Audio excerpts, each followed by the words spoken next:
ధాన్యం సేకరణ కేంద్రాలపై టీ సర్కార్ నిర్లక్ష్యాన్ని వహిస్తోంది. ఇప్పటివరకు ఎలాంటి ఏర్పాట్లు చేయలేదు. కేసీఆర్ ప్రభుత్వం అనేక చోట్ల సౌకర్యాలు కల్పించడంలో తీవ్రంగా విఫలమైన ఘటనలు మనం ప్రత్యక్షంగా చూస్తున్నాం. మొత్తంగా 6,663 కొనుగోలు కేంద్రాలు ఏర్పాటు చేస్తామని చెప్పారు. ఇప్పటి వరకు అయితే 4,039 కొనుగోలు కేంద్రాలను మాత్రమే ఏర్పాటు చేశారు. కానీ వాటి దగ్గర కూడా సౌకర్యాలు కల్పించడంలో విఫలమయ్యారు. 2,624 కొనుగోలు కేంద్రాలు ఇంకా ప్రారంభం కాలేదు. అనేక చోట్ల ప్రారంభమైన వాటి చోట్ల కూడా నామమాత్రంగానే కొనుగోలు జరుగుతున్నాయని చెప్తూ వస్తున్నారు రైతన్నలు. మౌలిక వసతుల ఏర్పాట్లు అసలు పూర్తి కాలేదు. ధాన్యం అమ్మలేక నానా అవస్థలు రైతన్నలు పడాల్సిన దుస్థితి అయితే వచ్చింది. కొబ్బరికాయ కొట్టారు, ధాన్యం కొనుగోలు మాత్రం మరిచారు అంటూ రైతన్నలంతా ఆవేదన వ్యక్తం చేస్తున్నారు.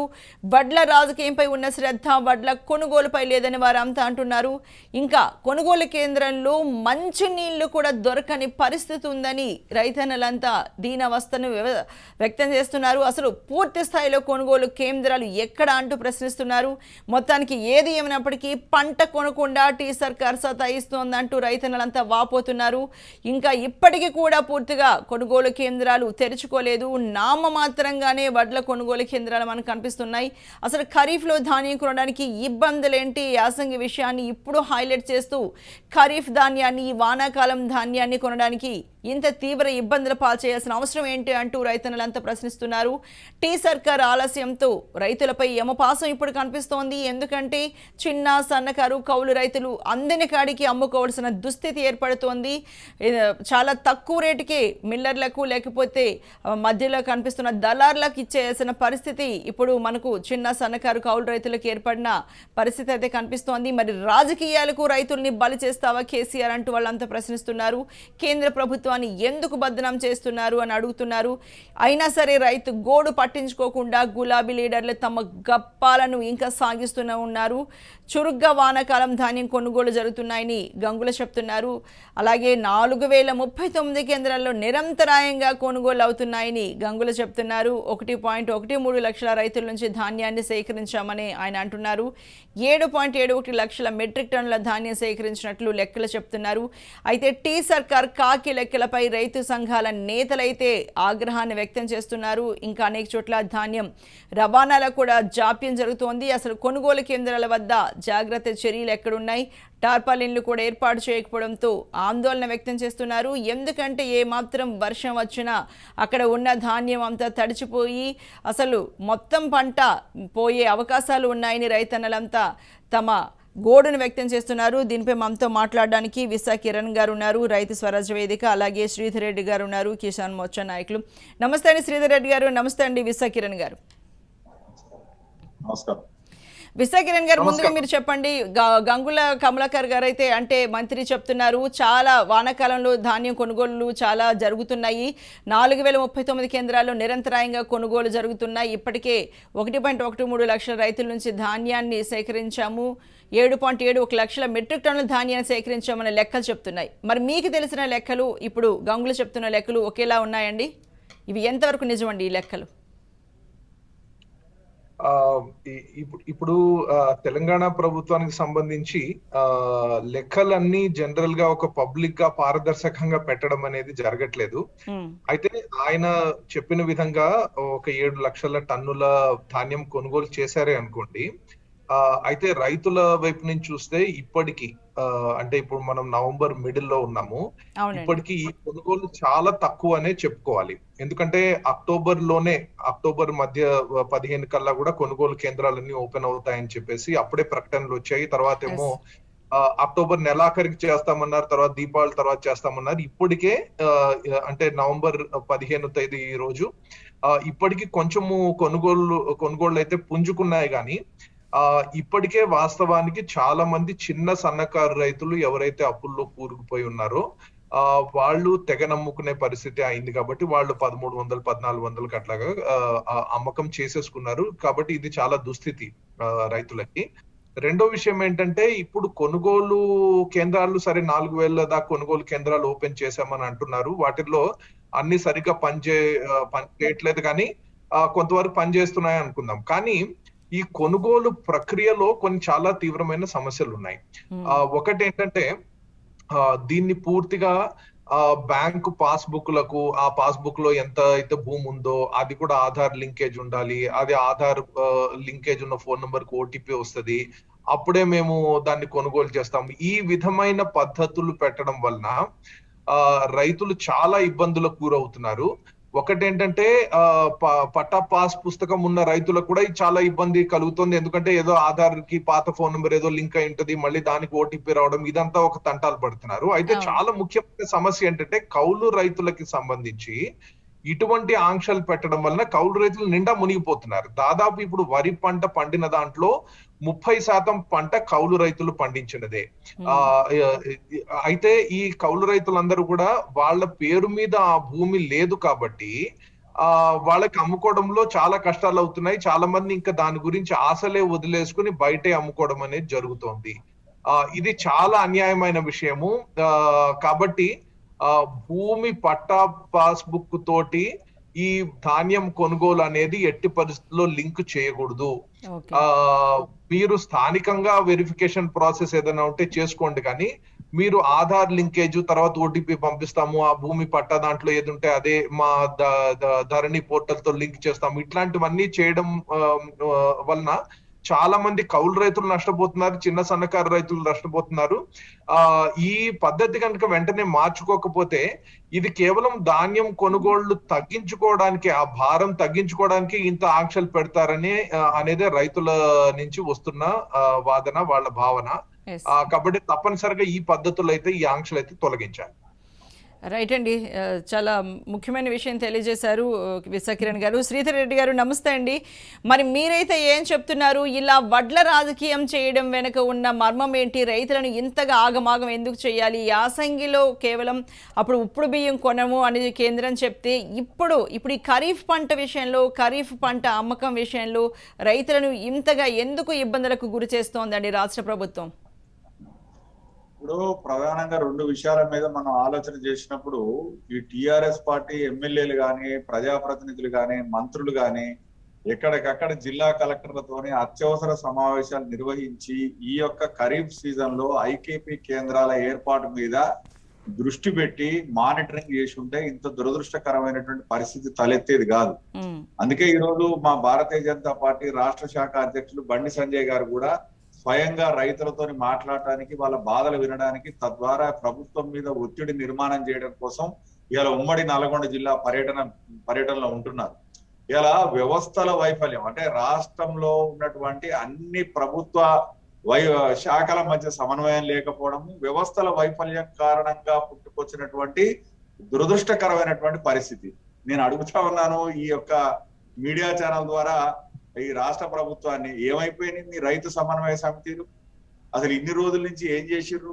ఏమైపోయినాయి మీ వ్యవసాయ శాఖ అధికారులు ఏం చేస్తున్నారు? ఇందాక కిరణ్ గారు చెప్పినట్లు ఇలా రైతు కష్టపడి పండించినటువంటి ధాన్యం మళ్ళీ ఐకేపీకి తీసుకొస్తే సాంకేతికమైన విషయాలు చూపించి, నీ పాస్బుక్స్ తీసుకొచ్చినవా, నీ ఆధార్ లింక్ అయిందా, నువ్వు కౌలు రైతువా, నువ్వు పట్టాదారువా, ఇవన్నీ ఎవరి బాధ్యత అండి? రాష్ట్ర ప్రభుత్వం బాధ్యత కాదా? రాష్ట్ర ప్రభుత్వం ఈ పాటిగా డాటా ఎంట్రీ చేసి ఉండాలా? గ్రామాలలో మీకు విఆర్ఓ వ్యవస్థ ఉంది, నీ రాజకీయ నిరుద్యోగులను పునరావాస కేంద్రం ఏర్పడడానికి రైతు సమన్వయ సమితులను పెడితివి, ఆదర్శ రైతులను పెడితివి, అనేకమైనటువంటి విషయాలు పెడితివి. నువ్వు ఎందుకు ఇప్పటి వరకు నీ వ్యవసాయ అధికారుల ద్వారా ఎందుకు సమాచారం సేకరించలేకపోయినావు? ఇలా తీరా కళ్ళాల్లో ఒడ్లు అమ్ముకునేటప్పుడు ఆ కాగితం తీసుకురా, ఈ కాగితం తీసుకురా అని చెప్పి రైతులను ఎందుకు ఇబ్బంది పెడుతున్నావు? రెండవది, అసలు ఐకేపీ కేంద్రాలు ఏర్పాటు చేయడానికి ఇవాళ ఎందుకు ఇంత తాత్సారం చేస్తున్నావు? మనం అందరూ, అన్ని రైతు సంఘాలు, రైతు నాయకులు ఏం చెప్తున్నారు? ఒక 6500 ఐకేపీ కేంద్రాలు ఉన్న పరంగా ఏర్పాటై కొనుగోలు వేగవంతం అయితే ఇలా రైతులు దళారు చేతిలో దగాకు గురి కాకుండా ఉంటారు. ప్రభుత్వం ఐకేపీ కేంద్రాల్లో అమ్ముకుంటే వాళ్ళకి మద్దతు ధర దొరుకుతుందని అందరం చెప్తున్నాం. ఎందుకు అసలు ఈ ప్రభుత్వము రోడ్ల మీదకి వచ్చి మీరు ధర్నాలు చేస్తారేంది? మీ పాలనలో మీ ప్రభుత్వం మీద మీరెందుకు ధర్నాలు చేసుకుంటున్నారు? ఫెడరల్ సిస్టమ్ లో రాష్ట్ర ప్రభుత్వం కదా వ్యవసాయాన్ని పట్టించుకోవాల్సింది. మీ దగ్గర కూడా మ్యాన్ పవర్ ఉండేది, మీ దగ్గర కదా ఇన్ఫ్రా ఉండేది. అసలు వ్యవస్థలు వైఫల్యం చెందుతుంటే వ్యవస్థలు కూడా మొత్తం మొత్తు నిద్రపోతా ఉంటే ఏం చేస్తున్నారు? ఆ ప్రగతి భవన్ ముందు, ఫామ్ హౌస్ ముందు ప్రజాప్రతినిధులు, అధికారులు భజన చేయడం తప్ప ఇలా రాష్ట్రంలో రైతుల గోడు పట్టించుకునేది ఎవరు? మేము మొదటి నుంచి కూడా చెప్తున్నది అదే. ఈ రోజు ఇప్పుడు కొత్త వడ్లు అమ్ముకునేటప్పుడు రకరకాల కాగితాలు తీసుకురమ్మంటే ఆ నుంచి తీసుకొస్తాడు. చాలా మంది కిరణ్ గారు అన్నట్టు కౌలు రైతులు ఉన్నారు, పట్టాదారులు ఉన్నారు, వాళ్ళ ఆధార్ కార్డు ఈ పాటికి చేసి ఉండాలి. నీ గ్రామంలో నీ మిషన్ ఉంది కదా, నీ మ్యాన్ పవర్ ఉంది కదా, నీకు అధికారులు ఉన్నారు కదా, నీకు ప్లాట్ఫామ్స్ ఉన్నాయి కదా, నీ వ్యవసాయ అధికారులు ఉన్నారు కదా, ఈ పాటికి ఎందుకు పని పూర్తి చేయలేదు? ఇవన్నీ చేయకుండా తీరవాడు కళ్ళంలో వడ్లు రైతుని ఇబ్బంది పెట్టడం. రైతు సోదరుడు కళ్ళంలో వడ్లు అమ్ముకోవడానికి వచ్చినప్పుడు ఇవన్నీ కాగితాలు అడిగితే యాడ్ నుంచి తీసుకొచ్చిస్తాడు. కాబట్టి సాంకేతిక కారణాలు చూపించి రైతుని ఇబ్బంది పెట్టాలా, కొనుగోలు కేంద్రాలు ఏర్పాటు చేయకుండా రైతుని ఇబ్బంది పెట్టాలా. రెండోది వీళ్ళకు ట్రాన్స్పోర్ట్ కూడా, వీళ్ళు ఎక్కడ కూడా మీరు గత 3-4 సంవత్సరాలుగా నేను ఈ ఐకేపీ కేంద్రాల విషయంలో, ఈ కొనుగోలు విషయంలో ఫోకస్ చేసినప్పుడు కనపడుతున్నది ఏంటంటే ట్రాన్స్పోర్ట్ వీళ్ళు ముందు మాట్లాడుకోరు. దాని యొక్క వీళ్ళకు ఆ ప్లానింగ్ ఉండదు, ఎంత ధాన్యం వస్తున్నదో ప్లానింగ్ ఉండదు. ఆ ఐకేపీ కేంద్రాల టార్పాలిన్ పట్టాలు ఉండవు. పోనీ ఆ టార్పాలిన్ పట్టాలు ఉండవు. రెండోది ఇప్పుడు ఎంత ఇబ్బందికరమైన పరిస్థితి అంటే వాళ్ళు అక్కడికి వచ్చిన తర్వాత ఈ హమాలీ చార్జెస్ కానీ, సుతిని పోస కానీ అసలు మొత్తం కేంద్ర ప్రభుత్వం లెక్క కట్టిస్తున్నది. గత 3 సంవత్సరాలుగా రైతులు కట్టినటువంటి హమాలీ ఛార్జీలు కానీ, సుతిని పోస కానీ, గన్ని బ్యాగ్ కానీ వాళ్ళకి ఎవరికి చాలా మందికి రైతులకు డబ్బులు రాలే. అవన్నీ కూడా రాష్ట్ర ప్రభుత్వం ఖాతాలకి FCI ద్వారా వచ్చినాయి. ఇదంతా వేరే విషయం, మళ్ళీ ఇంకో సబ్జెక్ట్ మనం డివియేట్ అవుతున్నాం అని అనుకోకపోతే, ఇందులో ఒక విషయం కాదు, ప్రతి విషయంలో కూడా ఈ రోజు రైతుల పట్ల కేంద్ర ప్రభుత్వానికి ఉన్న శ్రద్ధ రాష్ట్ర ప్రభుత్వానికి లేదు, ముందు చూపు లేదు, ప్లానింగ్ లేదు. ఇలా రైతులను ఇబ్బందుల పాలు చేయడం ఏందండి? ఎంత దుర్మార్గమైన వ్యవస్థ. నేను ఒకటే సూటిగా చెప్పాలంటే, రాష్ట్ర ప్రభుత్వంలో మొత్తం వ్యవస్థల వైఫల్యమే నేటి ఈ దారుణమైనటువంటి పరిస్థితికి కారణమని చెప్పాలి. ఓకే అండి శ్రీధర్ రెడ్డి గారు. అయితే విశ్వకిరణ్ గారు మీరు చెప్పండి, చాలా కాలం నుంచి ప్రత్యామ్నాయ పంటల వైపు మొగ్గండి అని కేంద్రం చెప్తూ వస్తోంది. అయితే ఇప్పటికిప్పుడు రైతన్నను మీరు ప్రత్యామ్నాయ పంటలు వేసుకోండి, వరి వద్దు వరేస్తే ఊరే అంటే రైతన్నలు ఇప్పటికిప్పుడు అసలు ఎలా ముందుకు వెళ్ళగలుగుతారండి? ఎందుకంటే ఇది ఖచ్చితంగా ఒక 5 ఏళ్ల ప్రణాళిక ఉండాలి, రైతన్నను ప్రత్యామ్నాయ పంటల వైపు మళ్లించాలి అంటే అని చాలామంది ఎక్స్పర్ట్స్ కూడా చెప్తున్నారు. మీరైతే దీనికి సంబంధించి ఏం చెప్తారు? తప్పనిసరిగా ప్రత్యామ్నాయ పంటల వైపుకి వెళ్లే అవసరం ఉంది. అయితే వరి వైపుకి చాలా పెద్ద ఎత్తున మళ్లించినది కూడా ఈ రాష్ట్ర ప్రభుత్వమే. ఎందుకంటే మేము 1 కోటి ఎకరాల మాగాణి మేము తయారు చేస్తాము. తర్వాత ఇక్కడ కూడా మన తెలంగాణ రాష్ట్రం కూడా తూర్పు పశ్చిమ గోదావరి జిల్లాల లాగా ఒక అన్నపూర్ణగా ఏర్పడుతుంది. 3 కోట్ల టన్నుల ధాన్యం మేము ప్రొడ్యూస్ చేసాం. ఇవన్నీ కూడా చాలా గొప్పగా చెప్పుకుని అదే దిశగా గత 3-4 ఏళ్లుగా కూడా అడుగులు వేస్తున్నారు. అప్పుడు అటువంటి పరిస్థితుల్లో ఇప్పుడు సడన్ గా ఒక యూటర్న్ తీసుకొని అసలు వరే వద్దు అంటే వెంటనే మళ్ళడం అనేది రైతులకి చాలా ఇబ్బందికరంగా ఉంటుంది, అంటే అసాధ్యం అనే చెప్పాలి.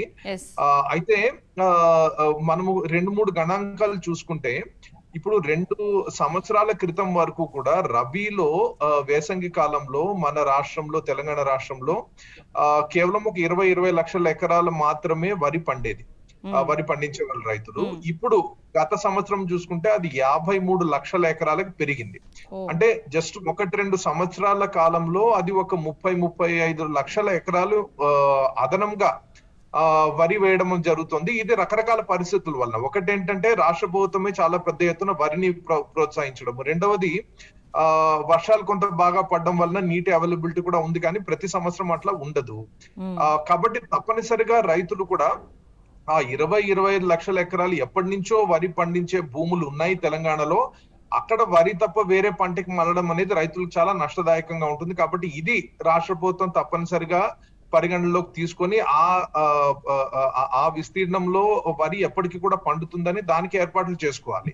అసలు వరి 1 ఎకరం కూడా పండడానికి వీల్లేదు, అసలు విత్తనాలు అమ్ముకోవడానికి వీల్లేదు, అమ్మడానికి వీల్లేదు అని ఒక నియంత్రిత వైఖరితో చేయడం అనేది అన్యాయం. అయితే ఈ మిగిలిన 30 లక్షల ఎకరాల్లో ప్రత్యామ్నాయ పంటలు అనే దాని గురించి తప్పనిసరిగా ప్రణాళికాబద్ధంగా చేయాలి. అది ఓవర్ నైట్ గా జస్ట్ ఒక సూచన ఇచ్చేస్తే రైతులు మారిపోవచ్చు అనేది అది పూర్తి అన్యాయము. కాబట్టి తప్పనిసరిగా ప్రత్యామ్నాయ పంటలు ఏమిటి, దానికి విత్తనాల అవైలబిలిటీ ఉందా అనే దాని నుంచి మొదలు పెట్టుకొని ఆ పంటకి మార్కెటింగ్ సౌకర్యం ఎట్లా ఉంటుంది, దానికి కనీస మద్దతు ధర వస్తుందా లేదా అనే విషయం వరకు పూర్తిగా మీరు ఒక ప్రణాళిక ఏర్పరిచినప్పుడే అప్పుడు రైతులు మళ్ళడానికి సిద్ధంగా ఉంటారు. ఇంతకు ముందు కూడా పత్తి నుంచి కందులకు వెళ్ళమన్నారు, మళ్ళీ కందులు సరిగా కొనుగోలు చేయలేదు, మళ్ళీ రైతులు పత్తి వైపుకి వెళ్ళారు. సో ఈ విధంగా సరిగా ఈ పంటల విషయము కొనుగోళ్ల విషయం మేనేజ్ చేయకపోవడం వలన కూడా చాలా ఇబ్బందులు కలుగుతున్నాయి. అంతేకాకుండా ఇప్పుడు జొన్నలు, కందులు, పెసలు, మినుములు ఇవన్నీ చాలా పంటలు వేయొచ్చు, పొద్దుతిరుగుడు వేయచ్చు, నూనె గింజల పంటలు వేయచ్చు. అయితే చాలా మటుకు ఆహార పంటల్లో తెలంగాణ రైతులకు వస్తున్న ఒక ముఖ్యమైన ఇబ్బంది ఏంటంటే అడవి జంతువులు, కోతులు వీటి వలన వస్తున్న ఇబ్బంది. దీనికి కూడా ఒక సరైన ప్రణాళికాబద్ధంగా దానికి ఏర్పాట్లు చేయాల్సిన బాధ్యత కూడా రాష్ట్ర ప్రభుత్వం మీద ఉంది. లేకపోతే ఈ జొన్నలు, సజ్జలు ఈ మొత్తం ఆహార పంటల వైపుకి వెళ్ళడం అనేది వరి కాకుండా ఇతర పంటల వైపుకి వెళ్ళడం అనేది రైతులకు కష్టంగానే ఉంటుంది. కాబట్టి దీనికి సంబంధించిన ఇబ్బందులు కూడా రాష్ట్ర ప్రభుత్వం దానికి ఒక ఏర్పాట్లు చేయాలి. సో ఈ విధంగా ఏర్పాట్లు చేసినప్పుడే రైతులు మళ్ళడానికి వీలవుతుంది. దానికి ఒక 2-3 సంవత్సరాలు పట్టొచ్చు, 4 సంవత్సరాలు పట్టొచ్చు. ఆ హ్యాండ్ హోల్డింగ్ అనేది రాష్ట్ర ప్రభుత్వం చేయాలి. అయితే ఇక్కడ ఇంకొక ముఖ్యమైన విషయం అంటే కేంద్ర ప్రభుత్వం బాధ్యత కూడా దీంట్లో ఉంది. ఎందుకంటే వరికి సంబంధించి ఒక FCI ఒక వ్యవస్థ అది ఉంది. అదేవిధంగా ఉత్తర రాష్ట్రాల్లో గోధుమకి సంబంధించి ఉంది. కానీ మిగిలిన పంటలకి సంబంధించి ఒక నిర్దిష్టమైన ప్రణాళికాబద్ధమైన వ్యవస్థ, కొనుగోలుకు సంబంధించి, మార్కెటింగ్ కి సంబంధించి కేంద్ర ప్రభుత్వం ఎక్కడా కూడా ఏర్పాటు చేయలేదు. కొంతవరకు పప్పు ధాన్యాల కొనుగోలు గత 3-4 సంవత్సరాలుగా కొంత పెరిగింది. కానీ వాస్తవానికి రైతులకు కావాల్సింది అంటే ఒక కనీస మద్దతు ధరలను గ్యారంటీ చేసే చట్టం. ఇదే దేశ వ్యాప్తంగా కూడా రైతులు డిమాండ్ చేస్తున్నారు. ఎందుకంటే కనీస మద్దతు ధరలు ప్రకటించడము అవి చాలా మటుకు ఇప్పుడు గత 3-4 సంవత్సరాల్లో చూసినా కూడా 23 పంటలలో కనీస మద్దతు ధర ప్రకటించినా కూడా 20 పంటలలో కనీస మద్దతు ధరకి చాలా తక్కువకే రైతులు అమ్ముకోవాల్సి వస్తుంది. అది మొక్కజొన్న కావచ్చు, అది కందులు కావచ్చు, అది రకరకాల పంటల్లో దాదాపు 500-1000 రూపాయలు క్వింటాల్కి రైతులు నష్టపోతున్నారు కనీస మద్దతు ధర కంటే తక్కువ. కాబట్టి ఆ చట్టం తీసుకురావాలి, దానికి సరైన నిధులు కేటాయించాలి. నిధులు దాని గురించి కూడా మనం మరొకసారి నిధులు లేవు. కాబట్టి వెళ్ళాలంటే ఇవన్నీ కూడా ఏర్పాట్లు చేయాలండి. కేంద్ర ప్రభుత్వం, రాష్ట్ర ప్రభుత్వం 2 బాధ్యత తీసుకోవాలి. ఎస్ అండి. శ్రీధర్ రెడ్డి గారు, మరి ఇప్పటికైనా అంటే మనం చూసుకుంటే 4039 కేంద్రాలు ఓపెన్ అయ్యాయి అని చెప్తున్నారు. కానీ అక్కడ గన్నీ బ్యాగ్స్ కానీ లేకపోతే టార్పాలిన్లు కానీ వాటి కొరత కూడా చాలా ఉంది, ట్రాన్స్పోర్ట్ కూడా చాలా ఇబ్బందికరంగా ఉంది అని రైతన్నలంతా గగ్గోలు పెడుతున్నారు. మరి మిగతావి 2666 కేంద్రాలు ఎప్పుడు తెరుచుకుంటాయి? దానికి సంబంధించి అవన్నీ మొత్తంగా రైతులు చివరి వడ్ల గింజ వరకు కొనుగోలు చేసేటట్టుగా రాష్ట్ర ప్రభుత్వం చేసేటట్టుగా మరి మీరు మీ తరపు నుంచి ఎలాంటి ప్రయత్నం చేయబోతున్నారండి?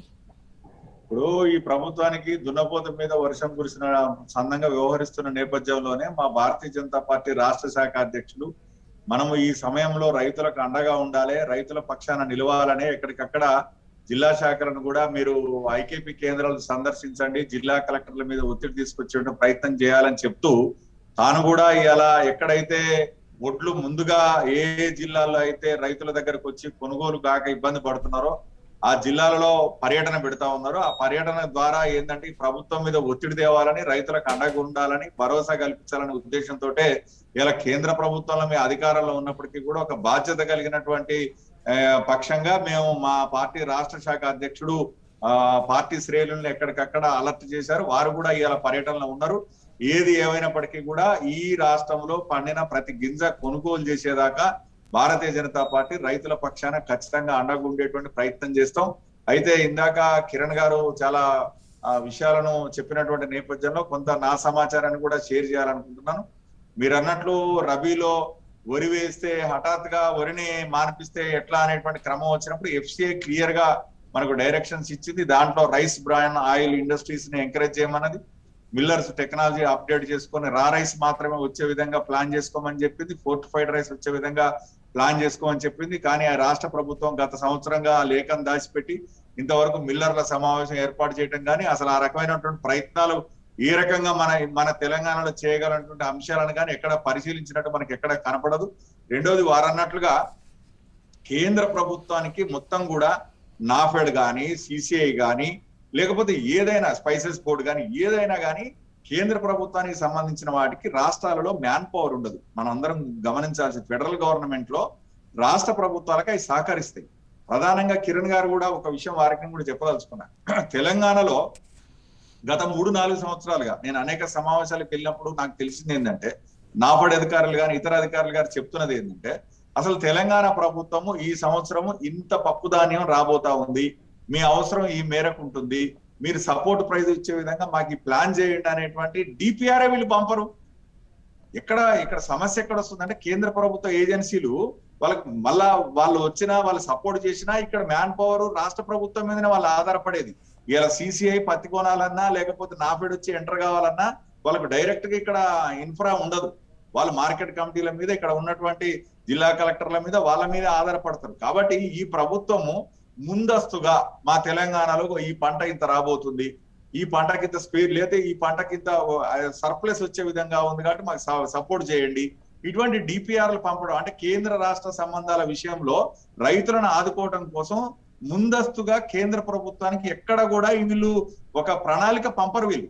దాని కారణంగా ఈ సమస్యలు వస్తున్నాయి. అప్పటికి కూడా ఇలా మీరు చూడండి, సిసిఐ ఇప్పుడు పోయినసారి ముందస్తుగా రావడం వల్ల ఇలా రైతులకు మంచి ధర, అంటే పత్తి ఉన్నంతలో మెరుగ్గా, అంటే ప్రభుత్వం ప్రకటించిన ధర కంటే కూడా పెంచున్నది. ఇలా పప్పు ధాన్యాల పరిస్థితి కూడా దాదాపుగా అంతే ఉంది. కాబట్టి కిరణ్ గారు చెప్పిన దాంట్లో ఒక్క విషయం మనం సమీక్షించాల్సింది ఏంటంటే, రాష్ట్ర ప్రభుత్వాలకు ముందు ఆ రాష్ట్రంలో ఉన్న రైతుల మీద, సంక్షేమం మీద చిత్తశుద్ధి ఉండాలి, భద్రత ఉండాలి. ఎలా మిగతా రాష్ట్రాల్లో భారతీయ జనతా పార్టీ అధికారంలో లేదు, కానీ ఆ రాష్ట్రాలలో అక్కడ రైతులను వాళ్ళు కాపాడటం కోసం ముందస్తు ప్రణాళికలు వేసి ముందే కేంద్రంతో సంప్రదింపులు జరుపుకొని వాళ్ళ రైతాంగాన్ని కాపాడుకోవడం కోసం వాళ్ళు ప్రయత్నాలు చేస్తున్నారు. అటువంటి ప్రయత్నాలు ఈ రాష్ట్ర ప్రభుత్వం చేయకపోవడం వలన ఇలా వరి రైతులకు ఈ రకమైన దుస్థితి వచ్చింది. ఈ ఖరీఫ్ లో ఒడ్లు కొనకపోవడం ఏంటంటే ఎంత దుర్మార్గం. ఎఫ్సిఐ లెటర్ ఇచ్చి క్లియర్ గా మొత్తం అన్ని లెక్క కట్టి పైసలు ఇస్తుంటే కూడా వీళ్ళు ఐకేపీ కేంద్రాలు, నిన్న మొన్న చాలా మంది మిత్రులు మాట్లాడుతున్నారు, ఐకేపీ కేంద్రాలు ఓపెన్ చేసిన దాకా ఎవడు చూస్తాడు, ఏదో రేటుకి అమ్ముకుంటాం అనేటువంటి మానసిక స్థితిని ఈ ప్రభుత్వం రైతులకు కల్పించడం అత్యంత దౌర్భాగ్యంగా నేను భావిస్తా ఉన్నాను. ఒకటి దీంట్లో ఎట్టి పరిస్థితుల్లో బీజేపీగా, మీరు అడిగినారు కాబట్టి చెప్తున్నా, బీజేపీగా తెలంగాణలో మేము ఎట్టి పరిస్థితుల్లో చివరి గింజ కొనుగోలు చేసిన దాకా ఖచ్చితంగా రైతులకు మద్దతుగా నిలబడాలని, వాళ్ళకు మానసిక ధైర్యం కల్పించడానికి కోసం మేము సమాయత్తం అవుతాం. ఓకే, రైట్ శ్రీధర్ గారు. మరి విశాఖకిరణ్ గారు మీరేమంటారు? మరి తెలంగాణ రాష్ట్రానికి సమగ్ర వ్యవసాయ విధానం అంటూ లేకపోవడం వల్ల, లేకపోతే రైతులకు ఏ పంట పండిస్తే బాగుంటుంది అన్న దాని మీద అంకిత భావం, చిత్తశుద్ధి రాష్ట్ర ప్రభుత్వానికి లేకపోవడం వల్లనే ఇదంతా అని చెప్తున్నారు శ్రీధర్ రెడ్డి గారు. మరి మీరైతే ఏమంటారు? ఎలాంటి విధానం అయితే అసలు ఉండాలండి తెలంగాణ రాష్ట్రంలో వ్యవసాయ విధానం?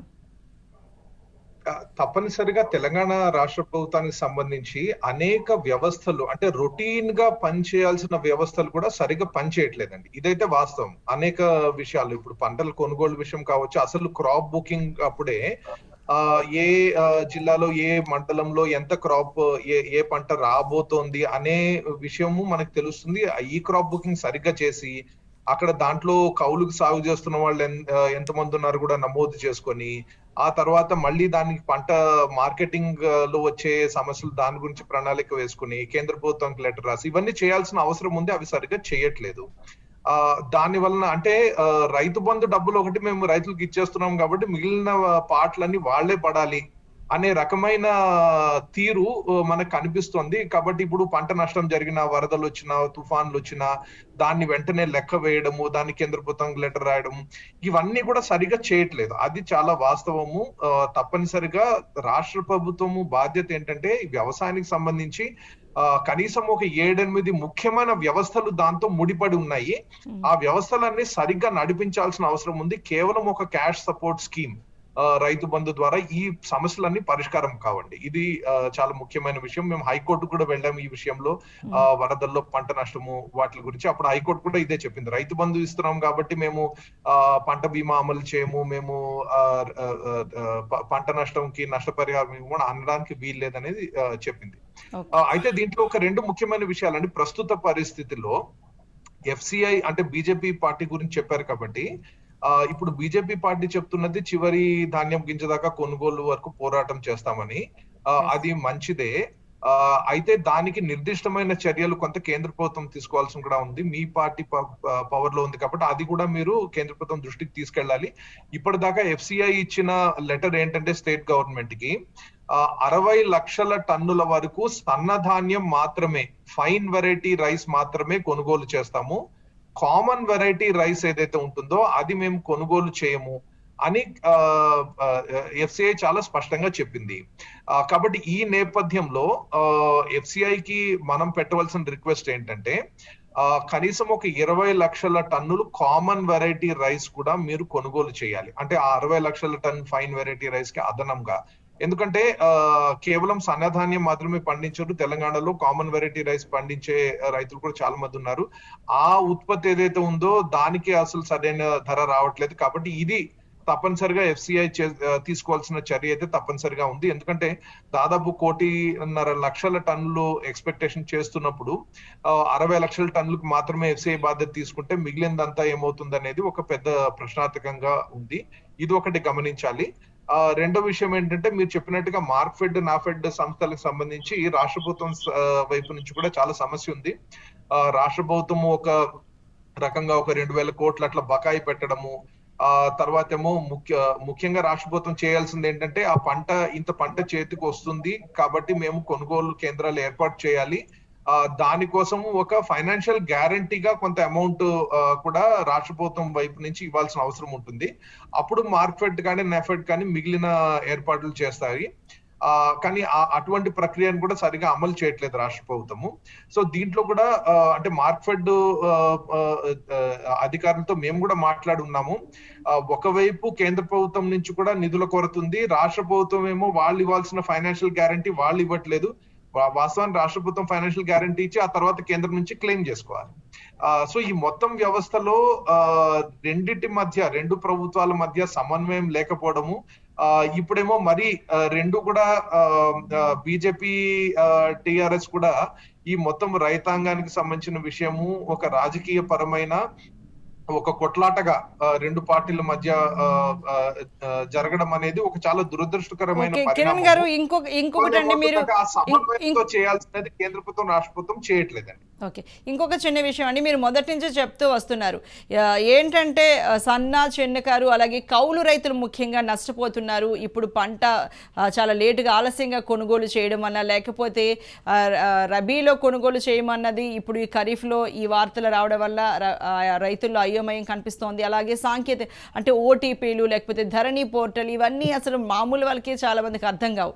అలాంటి అమాయక సన్న చిన్నకారు కౌలు రైతులకి ఏమాత్రం అర్థం అవుతుంది అంటున్నారు. అయితే మనకు పక్క రాష్ట్రాలు కొన్ని చూసుకుంటండి, కేరళ కావచ్చు, ఛత్తీస్గఢ్, కర్ణాటక రాష్ట్రాల్లో బోనస్ ఇచ్చే రాష్ట్ర ప్రభుత్వాలు రైతులకు 500 రూపాయల వరకు. మరి ఇప్పుడు అందరికి పాపం ఇప్పుడు మీరు ముందు నుంచి చెప్తున్నట్టుగా ఈ సన్న చిన్నకారు కౌలు రైతులు 1300 నుంచి 1400 రూపాయలకి అమ్ముకోవాల్సిన దుస్థితి మనకి ఇప్పుడు తెలంగాణ రాష్ట్రంలో కనిపిస్తోంది. మరి కేసీఆర్ ప్రభుత్వం, రాష్ట్ర ప్రభుత్వం ఇలా బోనస్ ఇచ్చి రైతులను ఆదుకునే ప్రయత్నం చేయొచ్చు కదండి.